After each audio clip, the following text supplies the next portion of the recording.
এই দুইটা ডাল কাটার কারণ হচ্ছে আমি আবার এই দুইটা ডাল থেকে নতুন চারা উৎপাদন করব।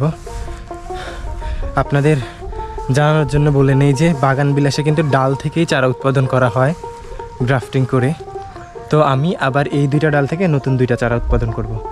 চারা উৎপাদনের ক্ষেত্রে আমাদের একটু পুরনো আর পরিপক্ক ডাল নিতে হয়, কারণ কচি ডাল নিলে ওগুলো থেকে শেকড় গজায় না, চারা উৎপাদন ওগুলো থেকে সম্ভব না।